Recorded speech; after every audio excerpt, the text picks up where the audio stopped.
Assalamualaikum warahmatullahi wabarakatuh. Hai para pencinta catur dan para catur mania, selamat datang kembali di Legenda Catur Dunia.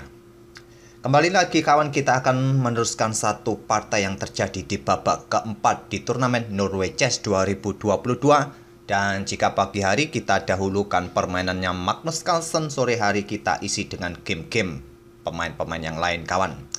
Saya akan dahulukan terlebih dahulu juga untuk mengulas partai-partai utama dari pimpinan klasemen, yaitu VC Anand yang kebetulan di partai keempatnya kawan bertemu dengan Wesley So. Nanti malam kawan merupakan hari jeda, hari istirahat pertama, jadi nanti malam tak ada partai yang digelar, jadi besok ada kesempatan untuk mengulas Rapid Chess Championship yang ada di chess.com. Oke, itulah info untuk malam ini dan langsung saja kita ke atas papan, lihat permainannya Wesley So versus VC Anand dalam permainan Armageddon setelah mereka bermain remis pada game klasik.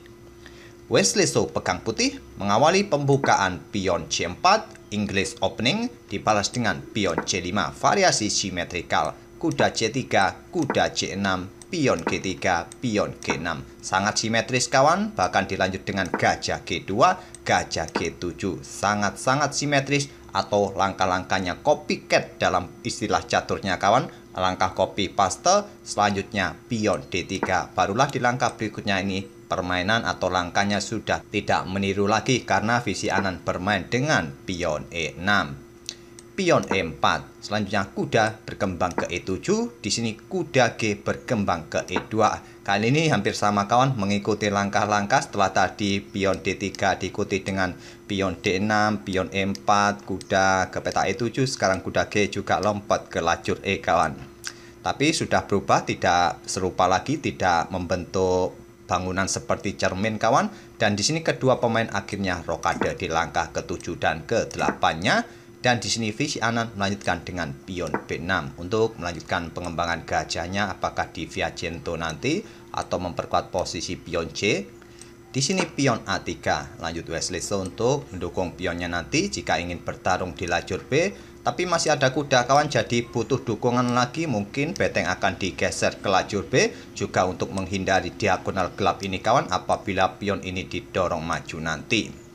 Di sini pion D6 dan selanjutnya beteng B1, kuda lompat ke peta D4 menepati spot pusat menantang pertukaran kuda.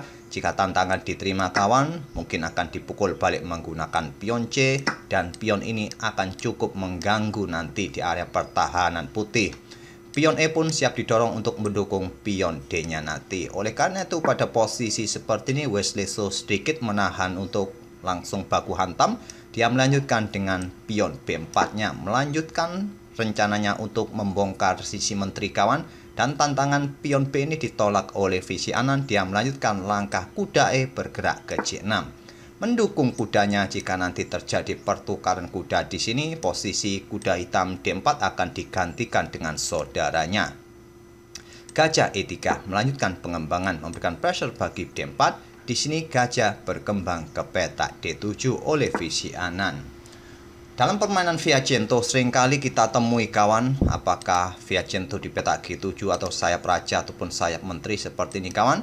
Biasanya pemain atau lawan juga ingin mengimbangi gajah Viagento lawan di diagonal yang sama dengan gajah Viagento lawan. Ini merupakan langkah atau prinsip dasar kawan, tapi di sini langkah gajah berkembang ke peta D7 ini sedikit ya tidak seperti biasanya yang dilakukan oleh para pemain kawan.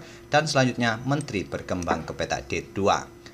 Berkoneksi dengan gajah satu diagonal jelas biasanya akan menantang pertukaran gajah gelap, gajah Viagento seringkali dilakukan oleh para pemain untuk agar lawan tidak mempunyai gajah Viagento lagi, agar petak-petak sekitar raja ini akan menjadi lemah kawan. Sangat prinsip pelakannya. Dan di sini Anand mendahului pertukaran kuda. Dipukul balik dengan kuda. Kuda satunya lompat ke peta D4. Kali ini menantang pertukaran kuda atau gajah. Kali ini diladeni oleh Wesley So, dipukul balik dengan pion C, ancam gajah, gajah bergerak ke H6, menantang pertukaran gajah gelap. Terlebih dahulu pion ini perlu dimainkan oleh VC Anand. Untuk mencegah pergerakan pion E5 atau pion putih ini didorong maju sehingga discover attack bagi beteng, juga sekaligus membuka diagonal ini bagi gajahnya. Apakah menteri nanti juga siap menantang pertukaran gajah terang, melakukan hal yang sama seperti halnya Wesley So? Di sini Wesley So melanjutkan pertukaran gajah gelap dipukul balik. Pion F4 sekarang dimainkan. Segera ingin membuka lajur F kawan, lajur yang panas. Pion F6 balas visi Anan. Wesley So terus memainkan pion sayap rajanya, pion H4. Mungkinkah akan dikorbankan untuk sementara? Nanti akan direbut lagi dengan gajah atau dengan menteri di diagonal ini kawan. Tapi coba lihat gajah terang hitam ini kawan, masih berada di diagonal ini, siap ke petak G4 nanti. Jika pion ini didorong ya tentu diterima saja. Nanti gajah akan siap ditempatkan di petak G4.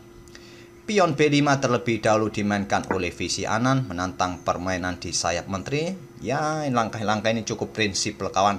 Kalau ada serangan di sayap raja, lawan bisa membalas di sayap menteri. Jika ada serangan di sayap, lawan juga bisa membongkarnya di petak pusat. Ya, sangat-sangat prinsipil langkah-langkah kedua pemain.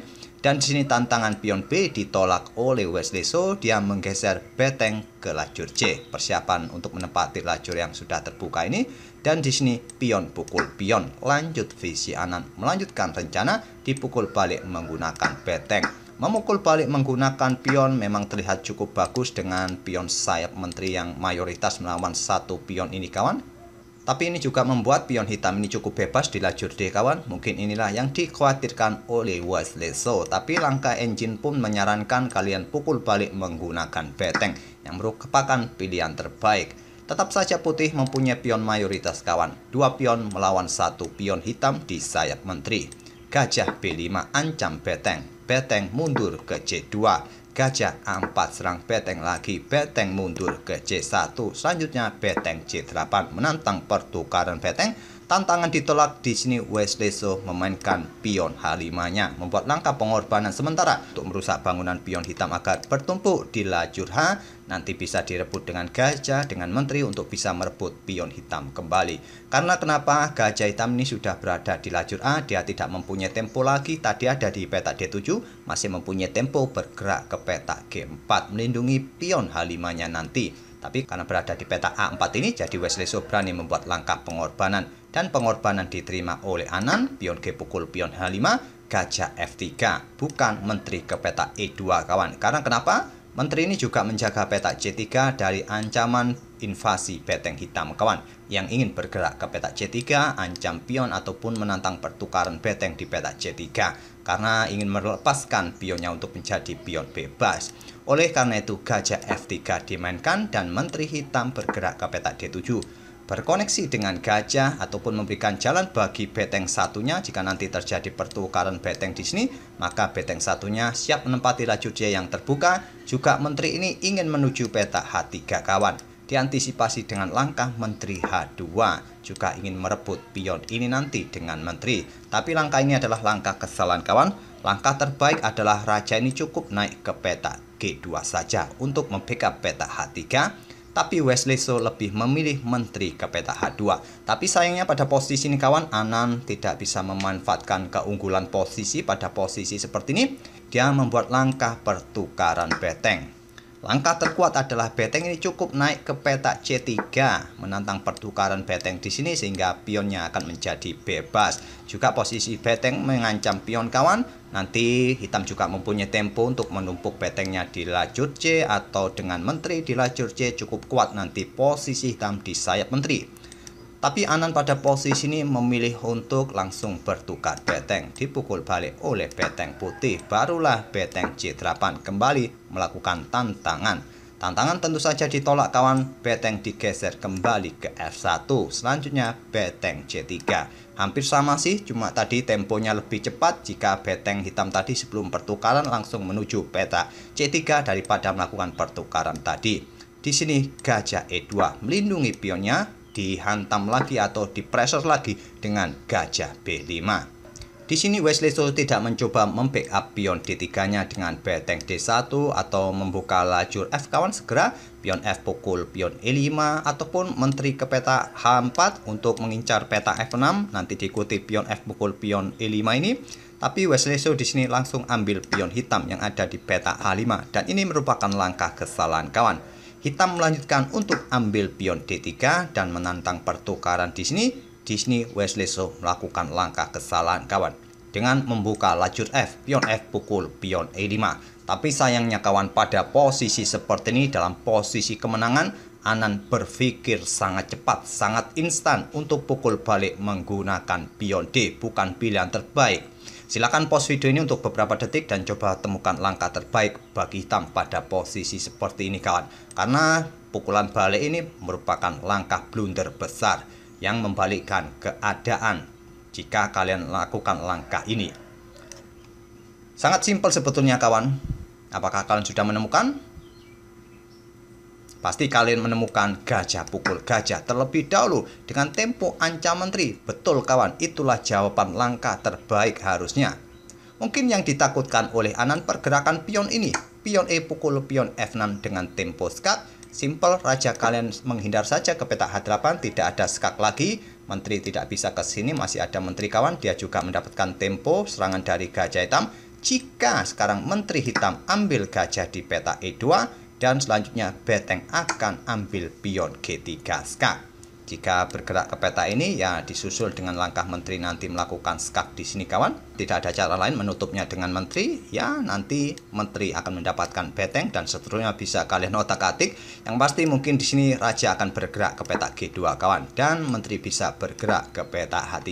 Jika pion ini didorong maju untuk memberikan ancaman skakmat, sudah tidak ada tempo lagi putih bisa mempromosikan pionnya. Karena beteng akan bisa melakukan skak, raja mundur ke E1, menteri hitam akan ke C3 skak. Jika ditutup oleh menteri ya simpel dihantam oleh menteri hitam satu langkah skakmat.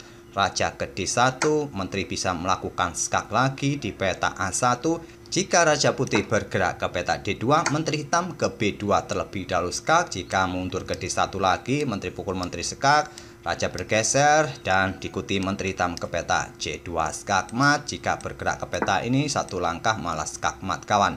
Jadi pada posisi seperti ini kemungkinan raja akan bergerak ke peta C2 dan beteng akan hantam menteri skak. Raja naik ke peta D3 atau yang bagus ya naik ke peta ini kawan, ke peta B3. Tapi sama hitung-hitungannya 9 langkah berikutnya skakmat. Pion putih tidak mempunyai kesempatan lagi untuk dipromosikan dengan tempo skakmat juga kawan. Tapi pada posisi seperti ini tadi kawan, Anan memilih memukul balik menggunakan pion D. Hilanglah kesempatan emas itu dan pada posisi seperti ini kondisi sudah berbalik. Ini dimanfaatkan oleh Wesleso langsung menarik mundur menterinya ke peta F3.